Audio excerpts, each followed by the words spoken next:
Bismillahirrahmanirrahim. Assalamualaikum warahmatullahi wabarakatuh. Perkenalkan, kami dari kelompok 5 akan membahas mengenai maraknya penyebaran berita hoax atau berita bohong yang mengakibatkan keresahan pada masyarakat.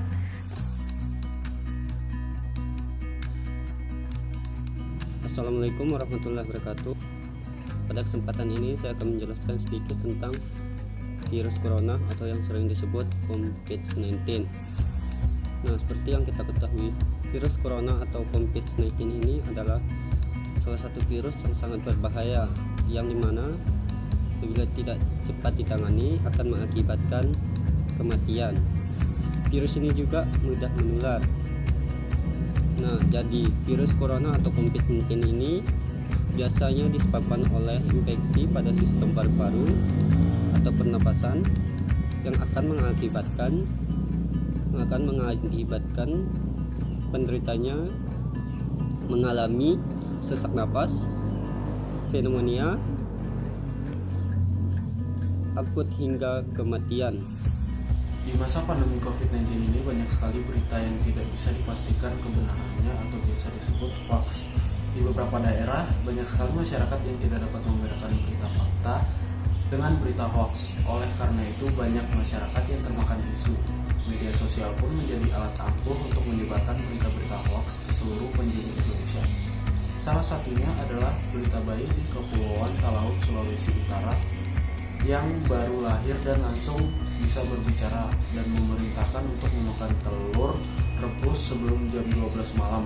Berita ini telah dikonsumsi oleh masyarakat luas dan sebagian dari mereka percaya mengikuti perkataan si bayi dengan memakan telur rebus sebelum jam 12 malam yang dipercayai dapat menjaga tubuh agar tidak dapat terjangkit virus corona.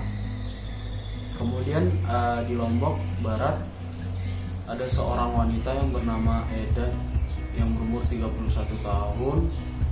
Dia memposting berita hoax di media sosial Facebook miliknya yang memberitakan bahwa tetangga yang terinfeksi corona telah meninggal dunia. Postingannya cukup membuat panik orang-orang yang mengenal pasien tersebut. Padahal berita tersebut adalah berita hoax. Pasien saat ini masih dirawat di Rumah Sakit Umum Daerah Provinsi Nusa Tenggara Barat.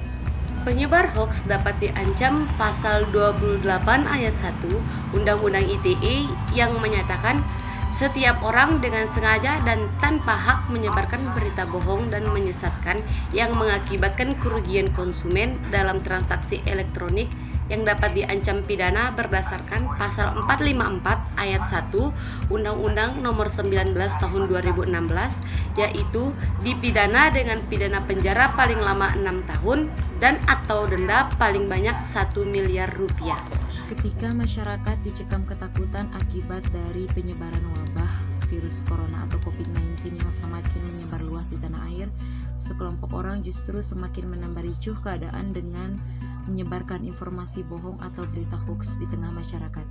Hal ini tentu dianggap meresahkan dan merugikan masyarakat dan tentu melanggar hukum dan melanggar Undang-Undang Negara Republik Indonesia. Mabes Polri sudah membuka data dalam 2 bulan terakhir sudah ditemukan 30 kasus hoax COVID-19 yang sudah beredar di masyarakat. Polisi sudah mengamankan 8 tersangka kasus penyebaran hoax dan 2 diantaranya sudah ditahan di Polres Jakarta Timur dan Polres Ketapang, Sulawesi Barat.